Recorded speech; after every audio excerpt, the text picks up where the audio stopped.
Indonesia memang bakal mati-matian menjaga kedaulatannya di Natuna Utara dari ancaman China. Bukan cuma di Natuna Utara yang diancam China, Indonesia akan mempertahankan kedaulatan di semua wilayahnya. Apalagi Natuna Utara kaya akan kekayaan laut macam minyak bumi, gas alam hingga ikan berlimpah yang coba direbut China dari tangan Indonesia. Oleh sebab itu Natuna Utara dipastikan bakal dijaga mati-matian oleh Indonesia. Kekayaan hayati Natuna Utara sangat banyak. Dikutip dari situs Kemendikbud, sekitaran Laut Natuna ternyata dangkal. Zaman dulu banyak kapal yang karam karena lautan sekitar sana dangkal. Ternyata banyak kapal dari China zaman dinasti Ming, Qing, Yuan dan Song karam menabrak karang di sana. Kapal-kapal ini membawa berbagai keramik mahal dari China. Keramik-keramik tersebut mulai jadi barang buruan sejak tahun 1970-an. Namun setelah itu pemerintah Indonesia menetapkan tempat terseraknya keramin sebagai cagar budaya yang dilindungi. Selain harta karun tersebut, Natuna Utara juga memiliki potensi sektor perikanan cukup tinggi. Dikutip dari kip.go.id, 50% potensi ikan Indonesia rupanya berasal dari wilayah Natuna. Biasanya Laut Natuna menghasilkan ikan pelagis dan demersal.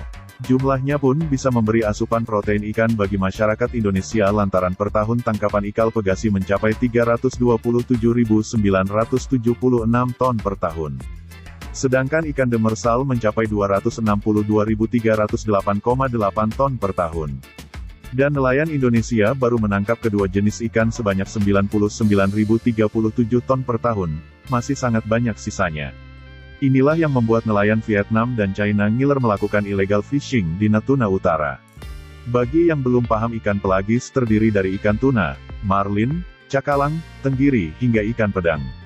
Itu baru ikan pelagis. Ikan demersal seperti ikan ekor kuning, udang, kepiting, tongkil kerai, kerapu hingga masih banyak lainnya yang hidup di dasar laut, jumlahnya juga banyak.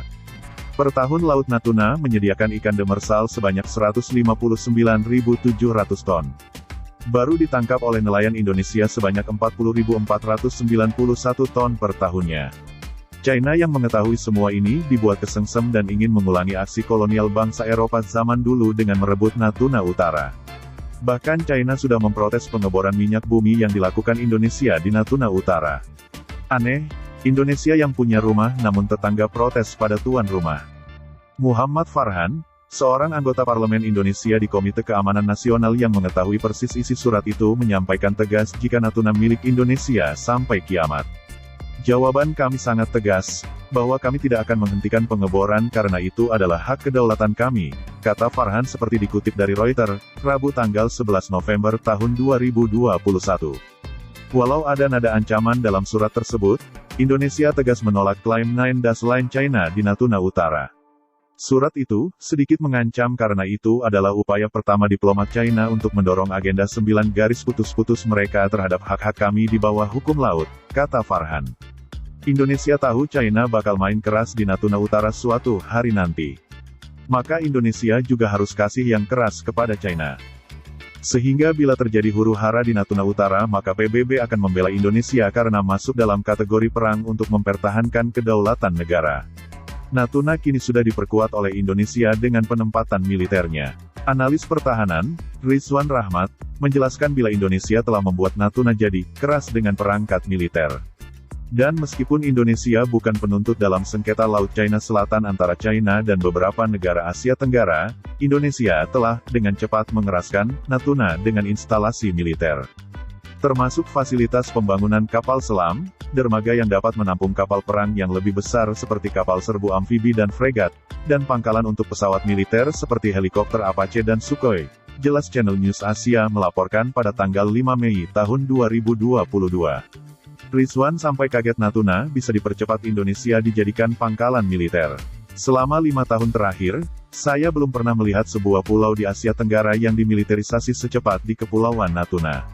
Ini adalah tanggapan Indonesia terhadap pengerahan aset militer dan penjaga pantai oleh China ke perairan yang diklaim oleh Jakarta sebagai bagian dari Zenya, jelas Rizwan.